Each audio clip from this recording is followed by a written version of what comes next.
உள் மனசுல ஆள் மனசுல நம்ம என்ன ஆகணும் அப்படிங்கறது ஏங்கி தவிக்கிறோமோ அதுவாக நம்ம ஆக முடியும். என்ன சுத்தி இருக்கிற பெண்களை வந்து நான் ரொம்ப ரொம்ப சக்தி வாய்ந்தவங்களா நான் பார்த்திருக்கேன். ஒரு 5 ஆண்மகன் பண்ணக்கூடிய வேலையை ஒரு பெண் செய்யறதை நான் திரும்ப திரும்ப பார்த்திருக்கேன். பாராட்டுவோம் அவங்களை. இன்னும் அகரமோட ஒரு கூட்டு முயற்சியில் அகாடமிக் ஃபோக்கஸ் பண்ணி முதல் முறையா ஸ்டெம் பத்தின ஒரு கான்ஃபரன்ஸ் நடக்கிறது வந்து எனக்கு ரொம்ப ரொம்ப ஒரு முக்கியமான நாளா பார்க்குறேன். ரொம்ப ஒரு மகிழ்ச்சியான ஒரு நாளா பார்க்குறேன். இதையா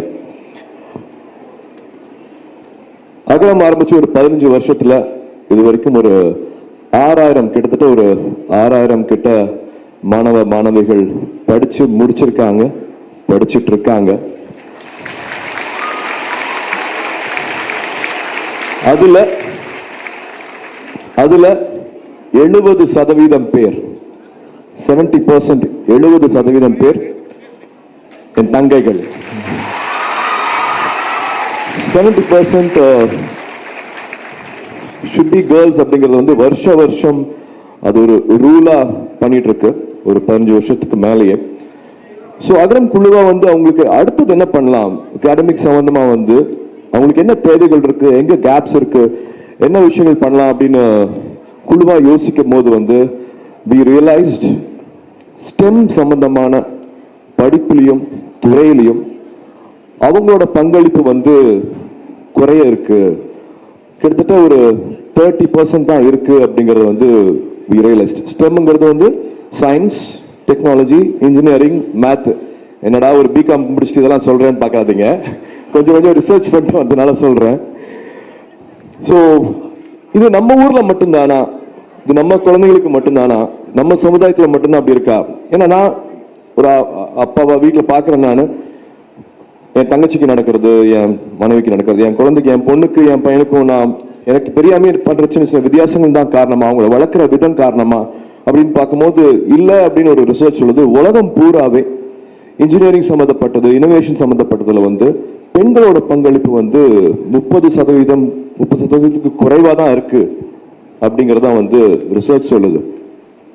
பட் ஆனா ஸ்டெம்ங்கிறதே வந்து வெறும் ஒரு சயின்ஸ் மேத் மட்டும் கிடையாது. அது வந்து it is creativity, it is problem solving, it is innovation, it is resilience. இது எல்லாமே பெண்களுக்கு வந்து இயல்பா வரக்கூடியது. அப்படியே வரமாட்டேங்கிறாங்கன்னு பார்த்தா ஐ திங்க் ஒரு ரோல் மாடல்ஸ் இல்லை எங்களுக்கு வந்து, இது வந்து ஒரு எடுத்துக்காட்டு இல்லை, ரோல் மாடல்ஸ் இல்லை அப்படின்ட்டு ஒரு காரணம் வைக்கிறாங்க. ஆனா அதுவும் இல்லை அப்படிங்கிறது வந்து இந்த ஃபங்க்ஷனுக்கு வர்றதுக்கு முன்னாடி ஒரு சின்ன ரிசர்ச் பண்ண அதுலயும் தெரிஞ்சது. பெண்கள் நம்மளுக்கு என்னெல்லாம் கொடுத்துருக்காங்க அப்படின்னு பார்த்தீங்கன்னா, வேர்ட் ப்ராசஸர் கொடுத்தது வந்து பெண்கள், கம்ப்யூட்டரைஸ்ட் புக்கிங் ஆஃப் ஏர்லைன் கொடுத்தது வந்து ஒரு பெண், solar heating system, stem cells, software that made moon landing. Neil Armstrong முதல்ல போய் ஒரு ஆணா காலை வச்சுட்டாரு, ஆனா அவர் அங்க கொண்டுட்டு போய் இறக்குனது வந்து ஒரு பெண். Medical syringe, laser contract surgeries, fridge, CCTV, diaper, dish washer, chemotherapy, computer software, airline சத்தம் வராமல் இருக்கிறதுக்காக, இன்ஜின் சத்தம் வராமல் இருக்கிறதுக்காக அது மஃப்ளர் பண்ணது வந்து ஒரு பெண். பர்த் கண்ட்ரோல், அப்புறம் நிறைய பேருக்கு பிடிக்கும் pier, call centre, car heating, காரோட வைப்பர் பண்ணது வந்து ஒரு பெண். இப்ப எல்லாருமே கனெக்டடா இருக்கிற வீடியோ கால், அதாவது வைஃபை ஆகட்டும், இப்போ அது இல்லாம இருக்கவே முடியாது இல்லையா, வைஃபை கண்டுபிடிச்சது வந்து ஒரு பெண். நம்ம இந்தியாவோட அக்னி மிசைல், அதுல முக்கிய பங்கு அளிச்சது வந்து டெசி தாமஸ், நம்ம இந்திய பெண். இஸ்ரோல மங்கள்யான் உட்பட 14 மிஷன்ஸை வெற்றிகரமா எடுத்ததுல ரொம்ப ரொம்ப முக்கியமான இஸ்ரோல சயின்டிஸ்ட் வந்து நந்தினி ஹரிநாத் அவர்கள் 14 இயர்ஸா அவங்க கான்ட்ரிபியூட் பண்ணிட்டாங்க.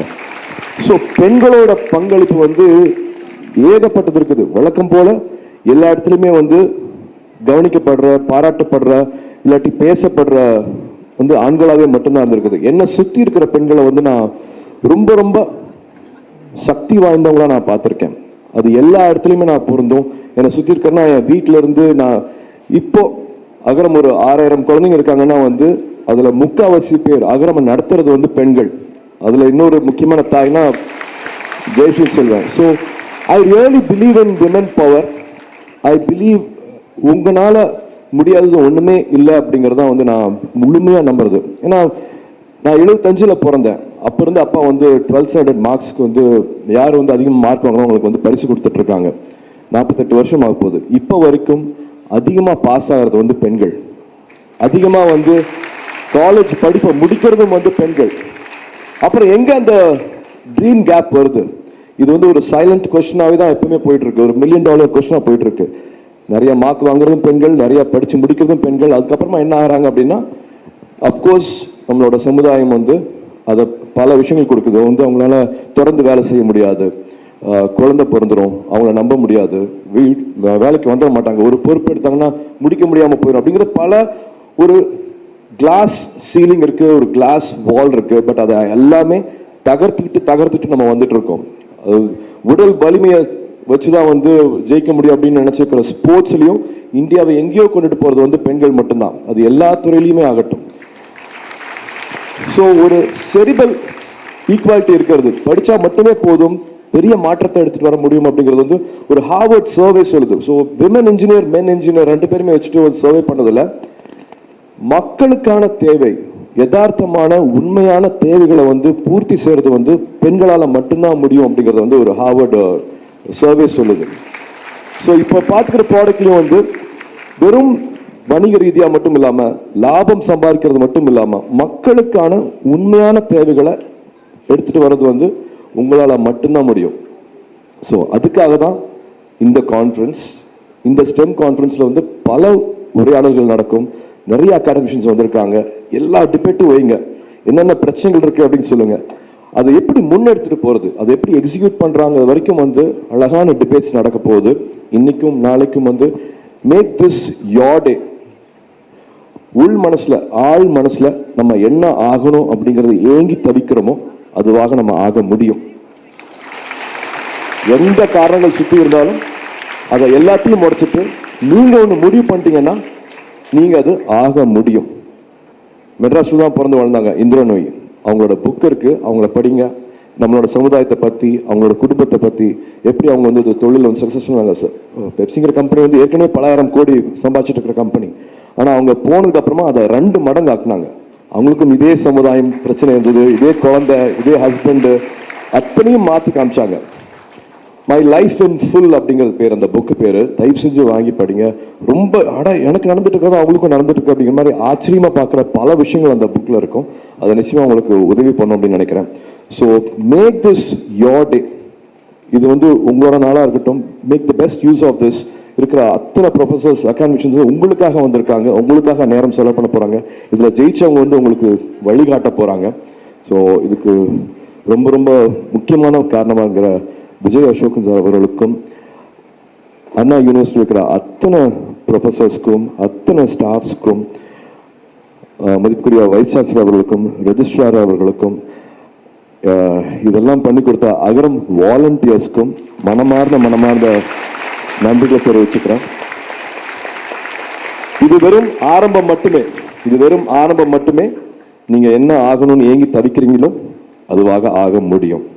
God bless, all the best.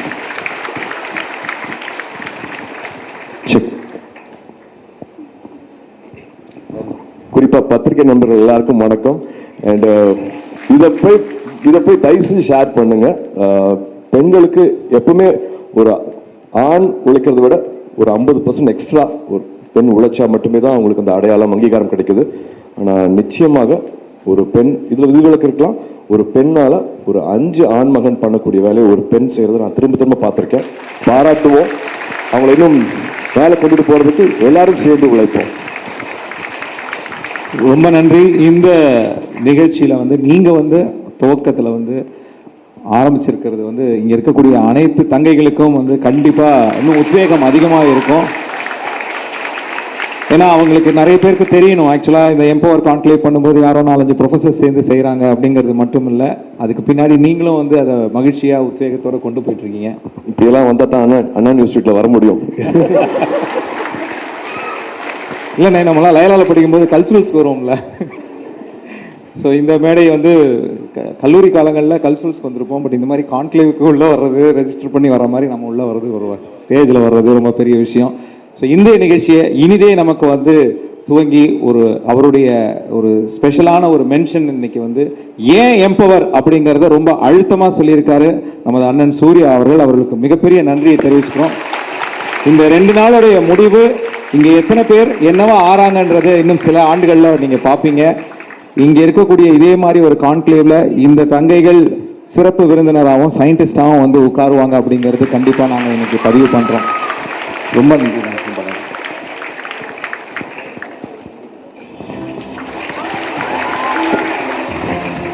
Dubbing போயிட்டு இருக்கேன், அதனால தான் தொண்டை எப்படி இருக்கு.